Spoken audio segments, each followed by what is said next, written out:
我宣布，秦贝贝同学，由于你违反了高翻院守则，你被开除了。什么？开除？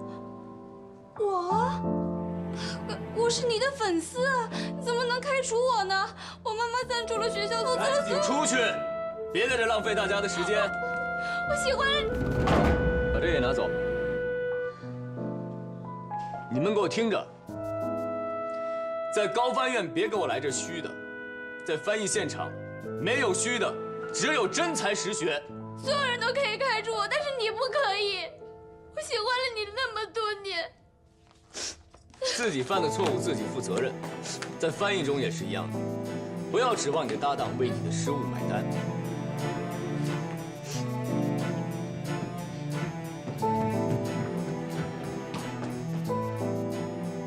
主任，你这样是不是太冷血了？那你算什么？热血青年？还是同情心泛滥？我告诉你，秦贝贝是因为违反了高翻院守则，直接被开除。你今天面试迟到，虽然没被开除，但也是0分。高翻院不要一群猪的队友在一起抱团取暖，我要的是精英部队。下面我点名，挨个来面试。1号，乔飞，跟我来。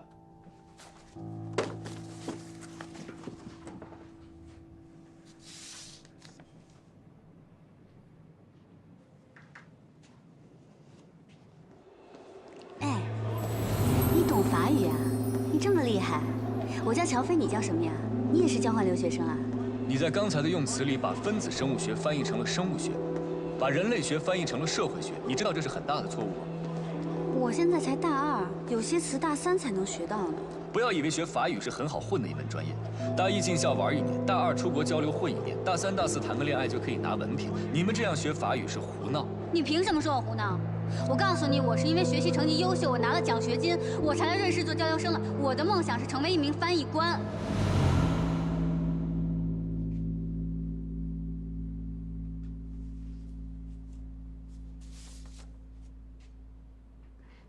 主任，您不会真的给我0分对吧？您就是说说气话。那一天和那天没有半毛钱的关系，我说的是1分钟的事儿。你今天迟到了1分钟。我是迟到了1分钟，但是我刚才看守则上写，迟到3分钟以内都是可以接受的。所以我没有直接开除你，但是面试怎么打分由我来决定。咱们之前也算是认识了哈，您再给我一次机会。别跟我嬉皮笑脸的，动手动脚，坐那儿。我给你机会，就是对别的考生不公平，知道吗？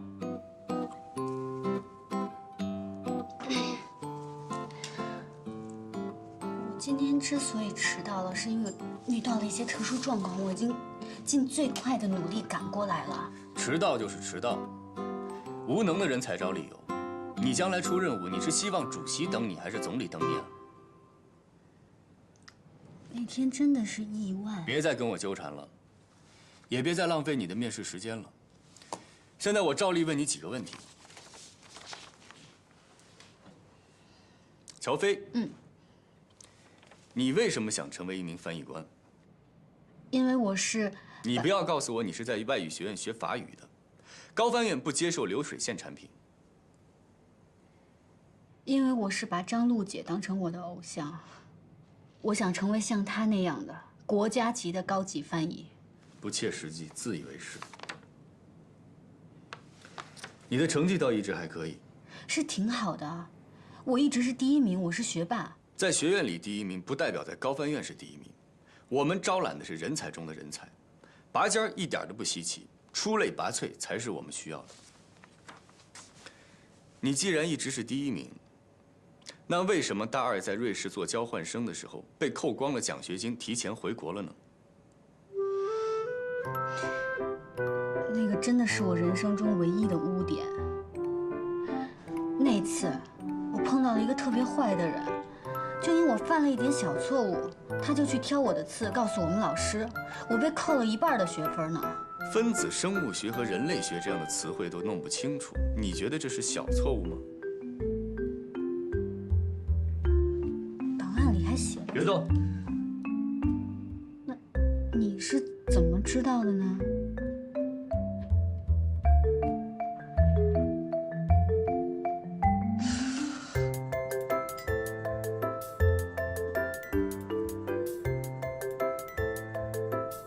当时在苏黎世给我挑刺儿的那个坏人，就是你吧？是不是你啊？我说你怎么一直戴着有色眼镜看我呢？你挖了坑在这儿等我呢。我视力很好，从来不戴眼镜，而且我看人也非常的准。当时我就告诉过你，你不适合做翻译。真的是你啊！你说不适合就不适合，你凭什么这么早给我下判断呢？你要再这么跟我纠缠，你就是影响面试。按照守则，我现在就可以开除你。高翻院是你们家开的，你说开除就开除。我在这坐着好好的，我怎么影响面试流程了？好了，你的面试时间到了，请你出去。面试一共2个半小时，150分钟，15位考生，每个人10分钟。你进来刚好已经10分钟了。您忘了您刚才开除了那个粉丝吗？现在是14个人，每个人有将近11分钟的时间，所以我还有时间在这儿跟您把面试做完。加减乘除算得不错呀。数学是数学老师教你的。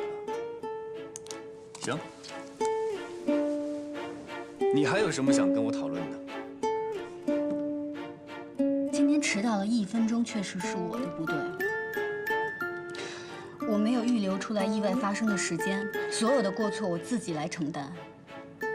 但是我想问您，如果是您的话，在外事活动中迟到，您会怎么办？我绝对不会迟到。如果万一呢？没有万一。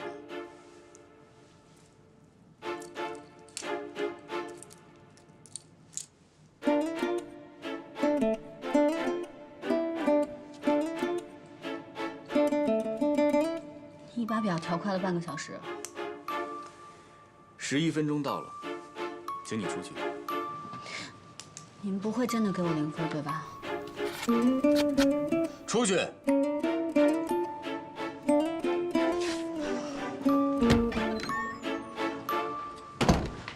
小北，怎么样？题难不难？怎么样？怎么样？他什么题都没跟我出，就给了我面试0分。0分？那怎么办呀？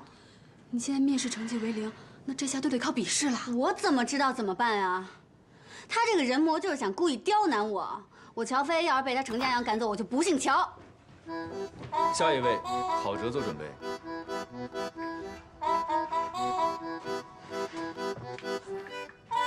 给你0分，心里窝火是吗？跑到高翻院来骂街。安塞弗朗。你这是在说我笨蛋啊？那你也是在骂街啊？我在说风筝，我在说我想放风筝。你想放风筝？现在？那你也是在影响面试流程，牵强。行啊，嘴上一套又一套。那我再给你一次面试机会。我就不姓乔，用法语怎么翻？保留杀气腾腾的感觉，还有贴切法语的表达习惯。Je te paie d'un bois en or。还算贴切。等一下，我回答上来了，是不是不用得0分？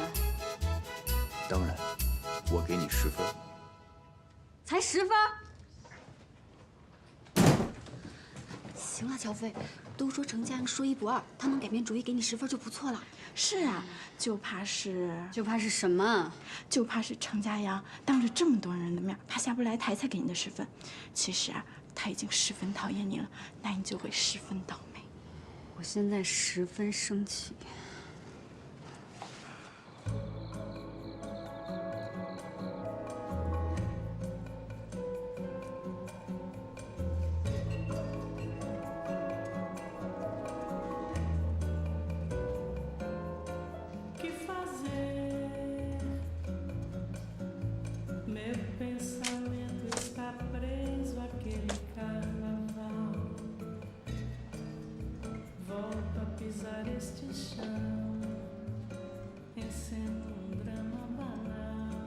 擦了还不赖。那天是我太冲动了，给您添麻烦了。我就说啊，你呀，就是太倔，太拧。你去高翻院我管不了，但是你别影响我这儿的工作。我1周4个晚上，你要是来不及，你就给我走人，更别想跟我提前预支工资。我知道，我肯定会来的。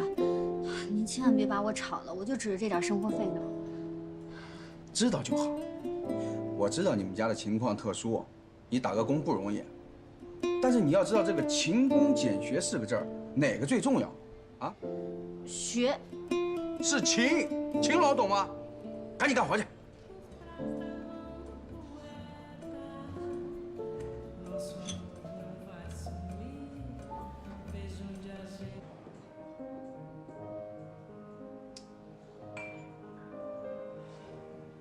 怎么回事啊？这是跟原来说的不一样啊！这都几点了？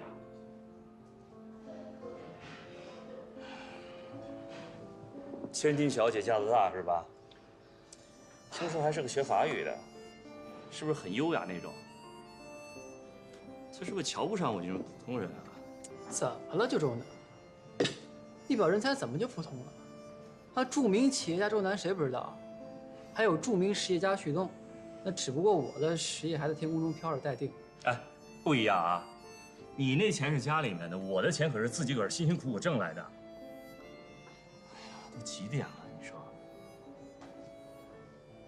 哟，来了，小华。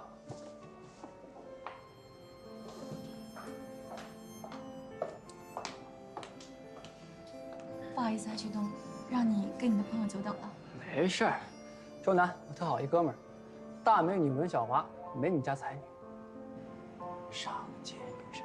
你又胡说什么呢？你好，周南先生，很高兴认识你。文小姐，我今天能见到你啊，那才真的是荣幸1000倍，高兴10000倍。今天能见到你啊，真的是太有缘了，太棒了！啊，果然跟旭东说的一模一样，绝对是优雅女神范儿啊，绝对女神级别的。还愣着干什么呀？坐呀，请坐。谢谢。小华，周南提议特别好啊，咱们都是朋友，做事呢一定能成。啊，对，大致上旭东都给我讲了，我就简单的做了一个计划书，有什么不妥的地方呢？文小姐尽管调整。今天本来应该是我父亲来跟你见面的，他有事儿，我就代为出面了。具体的等他过目之后，我们再详谈吧。可以啊，我也一直想拜访伯父了。哎，周南，你这场面话就过了啊！什么叫一直想拜访伯父？你知道这件事才多少天？瞎客气什么呀？生意上的事儿，咱们仔细聊，聊透了。反正呢，我入股20%，如果你想让我多入点，没关系，跟我爸说去。反正钱的问题，你们尽管放心。好，有王总这句话，信心满满的。来，敬王总。哎呦，都是朋友嘛，做事一定。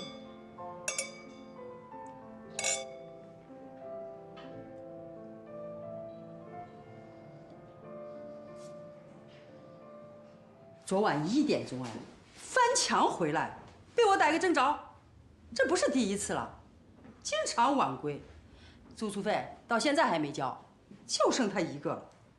你快毕业了吧？我很理解你们毕业生找工作、实习都很忙，但学校有学校的规定。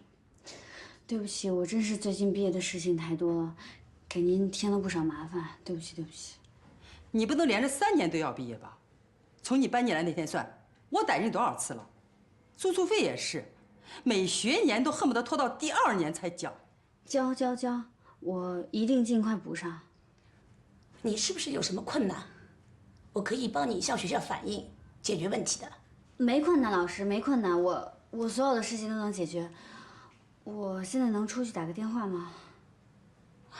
那行吧，你先去打电话吧。谢谢老师。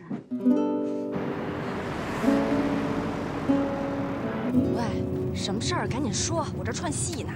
哦，喂，佳怡，我行，我知道了。住宿费是吧？每个季度都这个点儿，你不说我都猜都能猜到。你先借点钱给我呗，我回头按银行利息还你。哎呦，没事儿，你先留着用吧。你放在我这儿呢不靠谱，还不如借给你呢。要多少啊这回？5000你有吗？1000是住宿费，还有4000。哎呀，我的学费都是系里帮我垫的，我自己攒的也差不多了，还有4000块钱。行，5000没问题。佳爷，我刚发劳务费，钱我马上打给你。但是你得答应我一条件。我今天吧，刚把我那经纪人兼助手给炒了，我觉得给我接那戏太不靠谱了。你呢，交完住宿费以后，收拾东西来我家，咱俩一人一间房子，我保证平时没什么事儿，我绝对不打扰你。你爱干嘛干嘛，爱几点回来几点回来，我也肯定不打扰你学习。但是，在我有需要的时候，你必须要充当我的经纪人兼助手。我知道你最近忙，能不能帮帮你姐们儿，行不行啊？我保证，没什么事儿，我肯定不烦你。好，我知道了。那行，就这么说定了。我这儿来一电话，先不跟你说了。周末下戏我找你去，啊。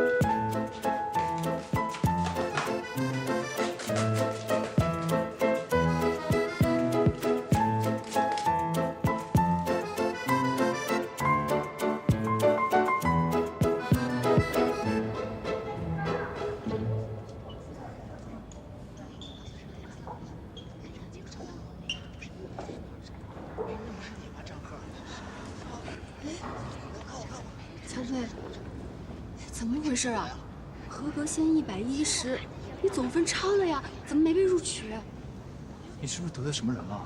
小飞，我估计你就是得罪那程家阳了，他外号叫人魔，你敢跟他叫板，他肯定卡你。不能让他毁了我的翻译梦。哎，小飞，小飞，你去哪儿？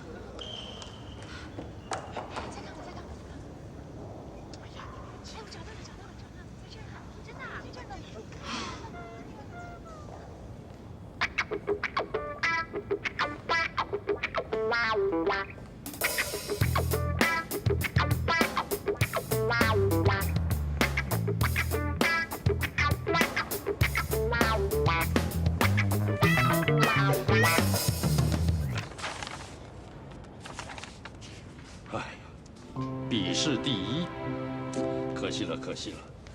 佳阳，你是不是太严厉了？程主任也没想到今年院里的评分标准变了呀。迟到就是迟到了，给他见习实习资格吧。我就知道，他还是爱才的。这样的好成绩，在我们高翻院，我记得只有1个人拿到过。我当年没那么高，那肯定是佳阳了。你佳阳是直升的，没经过实习考。那会是谁啊？哦，我知道了，小华。谁在说我啊？哟，小华回来了。什么时候回来的？也不说一声。佳阳没跟你们说吗？是他去机场接的我。我这个弟弟啊，真是的。你又没回来上班，我没必要什么都跟大家说吧。田主任，高翻院还欢迎我吗？当然欢迎，回来带项目组吧。我还是先做讲座吧，我刚回来，项目组压力太大了。也好，这个学期你就开讲座，1个礼拜安排2次，如何？好。没诚意。我们要找开讲座的老师，去外语学院找不就行了？哎，佳阳，小华的讲座跟别的老师不一样，他在法国待过，又在瑞士那么久，还懂商务这一块，一定大受欢迎的。那不一定呀，杠上了。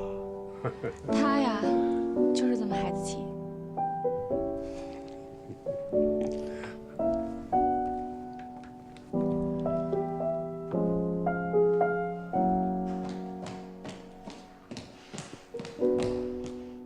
程家阳，我有话跟你说。我问你，你是不是临时改了达标要求，故意把我淘汰了？你觉得你自己这样很厉害吗？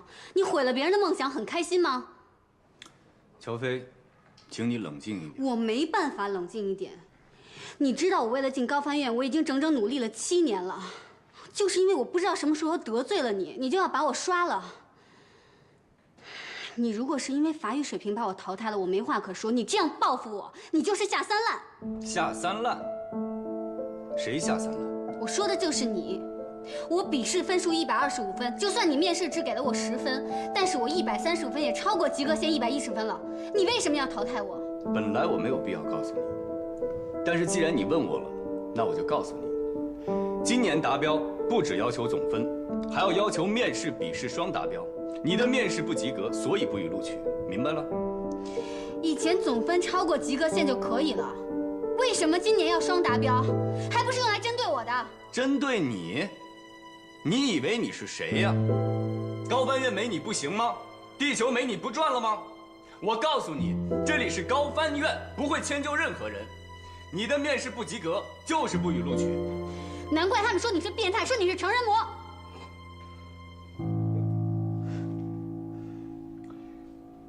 我叫程家阳，我有我自己的名字。你虽然不予录取，但我会给你一个见习实习的机会。什么见习实习生？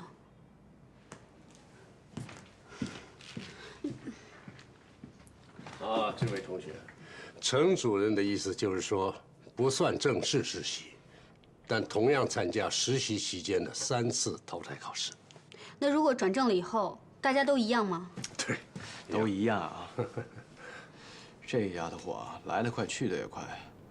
我正好安排实习生分组，来吧，你跟我过来。我看看啊。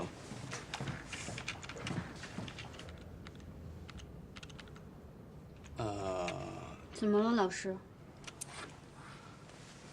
你的同学们都已经选好分组了，然后梅梅老师那儿也满了，所以我不带他。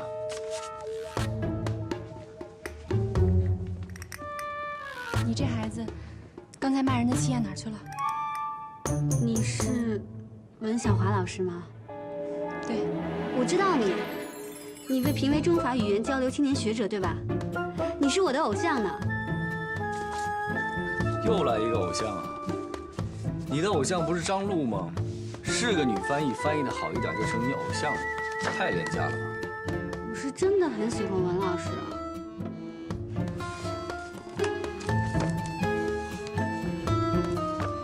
主任，是我太冲动了。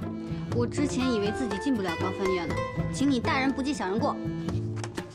套近乎、拍马屁在高翻院都不顶用。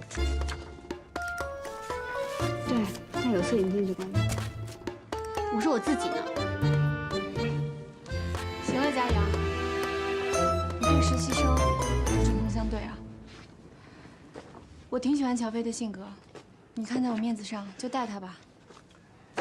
今年不是不让我带人吗？我的通过率很低呀。你不是让他当见习实习生吗？不算人数。你要是不带我，你就是小心眼儿、记仇。拿话堵我？你以为我会怕你吗？你也真是的，服个软不就行了吗？跟他道个歉，就什么事儿都没有了。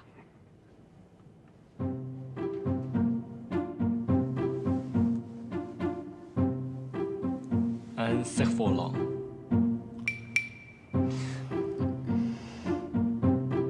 要我带你也可以，但我有一个额外的要求：转正考试的时候，只要你没有考到第1名，就算淘汰。接不接受随便你。我接受，我一定会努力考到第1名的。1，我对你的努力没有丝毫的兴趣。你淘汰只是早和晚的问题。2，高翻院法番组的学生一律不许迟到。3，高翻院的规则都给我记下来。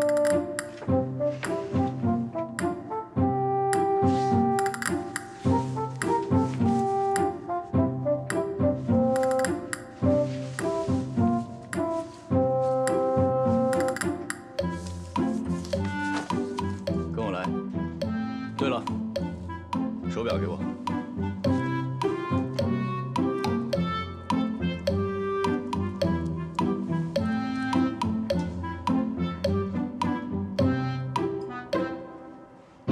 调快了半小时。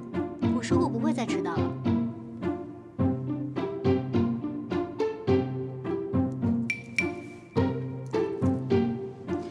你给我调快了1个小时啊！因为你迟到过。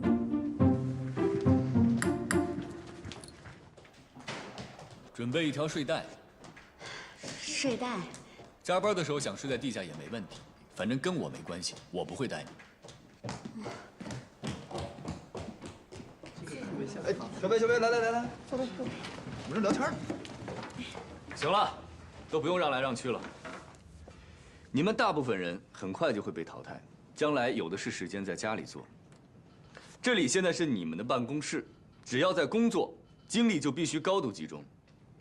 其实通过实习期的3次考核非常简单，只有一个要求：不许出错。你准备睡袋了吗？睡袋，没通知啊。吴某要给我发睡袋了，我估计下次要给我发骨灰盒了。谁还在小声说话？谁说话谁就给我出去。现在你们已经是实习期了，一切靠自觉。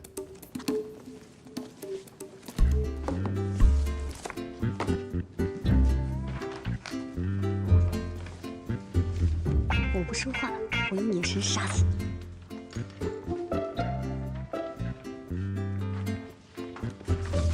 魔鬼式训练开始了。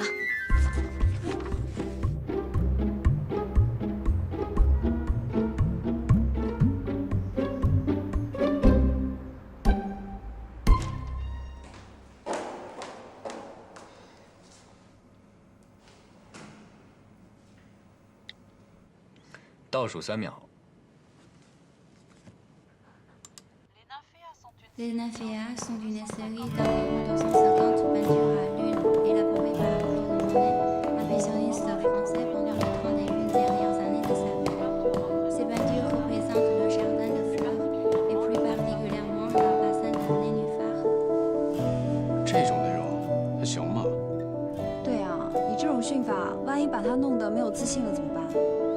这种跟读，就算不懂法语的人都能蒙得1、2句，有什么坏自信的？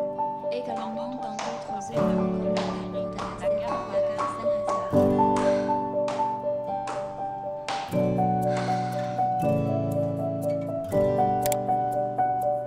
台阶数多少？一共157个，每层25个，5个层之间做了7个，对吗？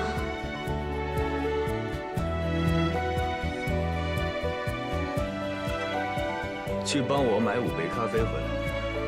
你们喝什么？那幸亏我不是你的实习生。不喝算了。我要1杯热巧克力，半糖少奶。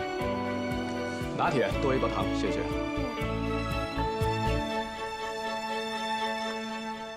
田主任要 espresso， 另外1杯大杯美式，三明治不要鸡蛋和花生酱，给你也买1杯，我请客。热巧克力半糖吗？喂。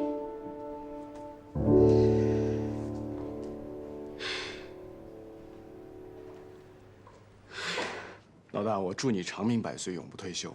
哪天要程主任当上了郑主任，我就直接申请政治避难了。哎，他数对了吗？会不会只数了1层，然后做个乘法？那防火层他就数不到了。还有防火层啊？我怎么不知道啊？我也不知道啊，谁没事走楼梯数台阶玩啊？中午晚上好之后给咱们带午饭吧，吃什么我请。胡闹！程主任都可以让实习生带咖啡。 带咖啡也是我训练内容之一。练什么？跑腿啊？练注意力。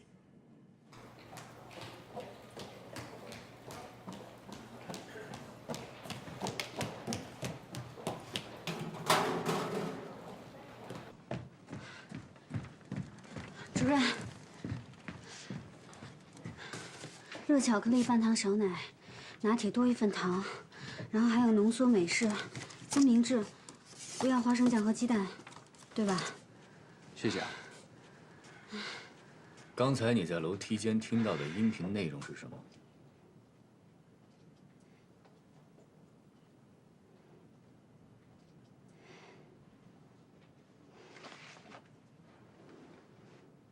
刚才在楼梯间听到的音频内容是什么？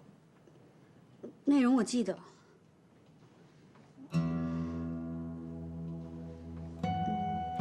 中途替我去买了杯咖啡就全忘了？那我们训练的目的是什么？学会分配注意力，学会在复杂的环境中，把注意力放在重要的事情上。继续。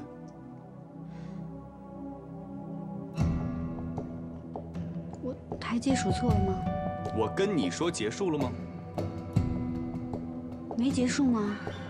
不是数完台阶就没了吗？我什么时候跟你说结束了？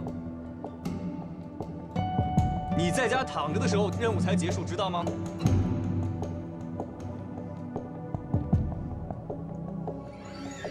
是你说请大家喝咖啡的。我们招的不是跑腿的，我们花这么大的力气培训你们，不是让你们去买咖啡的，而且是你主动同意接受高难度附加考核。你不要再跟我找理由了，赶紧总结一下，你听到了什么？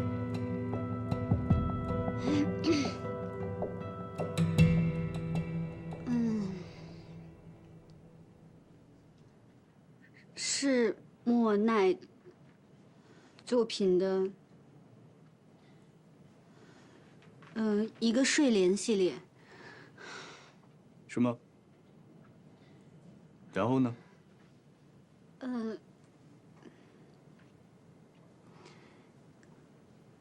还有一个圣什么火车站，对不起，主任，名字我没记住。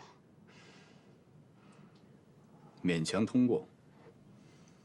你给我记好了，下次再由个人原因没有完成任务，不许再给我找理由，听见了吗？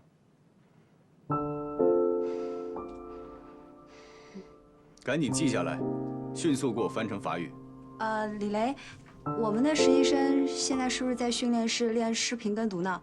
我去看看。走，我跟你继续。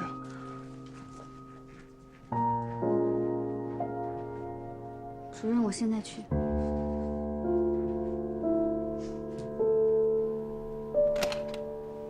哟，你在啊？专注写报告30年。挂号处写着你休息，外面那么多人挂不上号，你在这写报告，你想干嘛？没什么，恭喜你，马上要当副主任了。这能挂号吗？挂号在1楼。爹，你在这儿别动，我去问问。高佳明，你别以小人之心躲我，我问心无愧，我压根儿就没看过你的临床数据报告，只是凑巧和你选了同一个方向。凑巧。要说我们还真是挺有缘的。老赵，你在周浦医院工作得有20年，一直致力于开颅手术的大面积出血控制，这怎么就帮我陪赞助企业老总开了个会，就突然对海绵状血管瘤这么感兴趣了？不要以为这个课题很容易攻克，要是容易，我都研究5、6年了，还能轮到你？这个病是神经外科的不治之症。是文道来找你，你以为是我巴不得想做这个项目？实话告诉你说吧，高建明，他们选择我不选择你，那是因为你影响力太小。他们商人说的做公益，扔钱也得听个响啊，只有我来牵头才行。是文道给的你钱。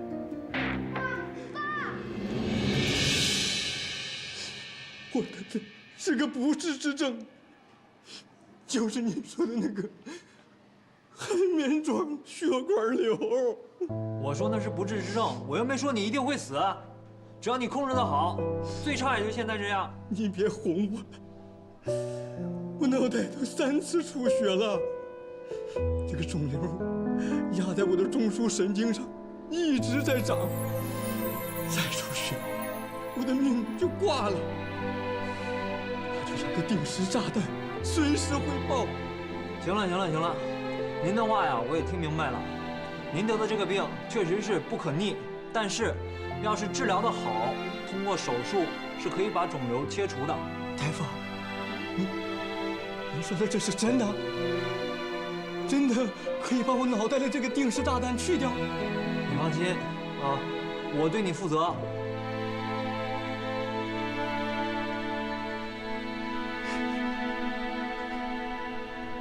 不完善的基础设施和不易贸易的货物，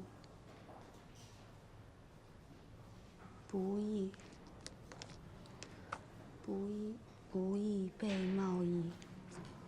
哎，乔飞，你怎么没去吃饭？没胃口。你上午的事我们都听说了，太惨无人道了。怎么，是不是又给你布置作业了？大卷舌音，数着台阶跟读，不能数错，不能读错。要买4杯咖啡，有的加糖，有的不要糖。少奶不加花生酱，不加鸡蛋。我哪知道这是陷阱还是任务啊？买完以后呢，跟你说让你背诵全文。对，就是艺术评论。我跑腿买了咖啡，我还要给他背诵全文。哎，乔飞，你没事吧？你的脸好红啊！好着呢，38度恒温杀菌。哎，要不这样，你去请个假，你跟主任请个假，完了祝福家吃点药。好呀，那你帮我请好不好？如果去跟那个成人模请假的话，他肯定会说：“乔飞，任务期间你怎么能够生病呢？为什么记不住我说的话？不要因为个人原因影响工作，不要找任何借口，是不是？”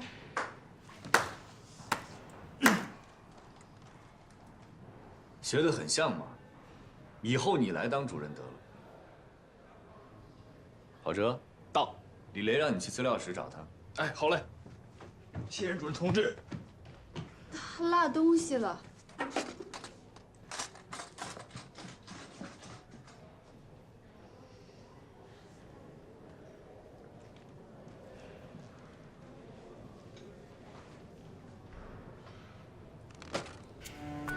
吃吧。说不上。抓紧一切时间休息，保存体力，这也是命令。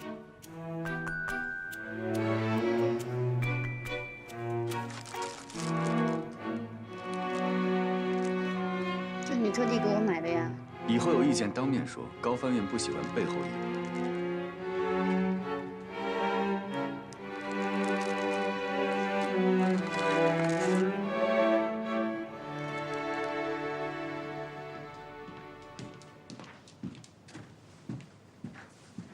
这么快吃完了？不吃了，减肥。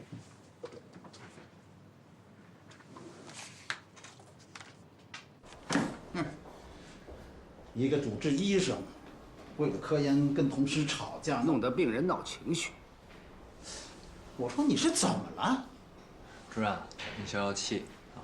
这个项目啊，对我来说意义很特殊。高佳明，在患者面前你是个医生，说话得掂量掂量。那个患者的血管瘤在脑部什么位置，你搞清楚了？这个人他脑子里面长了个瘤子，就相当于一颗定时炸弹安在他的脑袋里。我给了他希望，给了他勇气，让他能够活在这个世界上。给你放2天假，回家去好好想想这个事儿。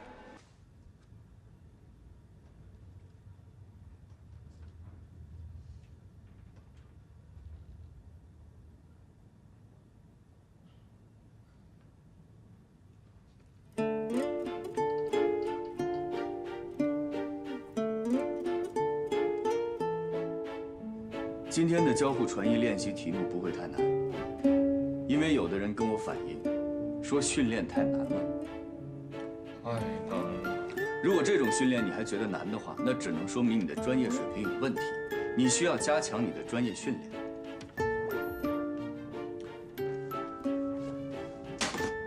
2个人自由解组，其中每一个组派一个代表到我这儿抽取资料，一个人戴着耳机跟着听读，另外一个人根据搭档的听读进行翻译。2分钟换一次角色，先是2组。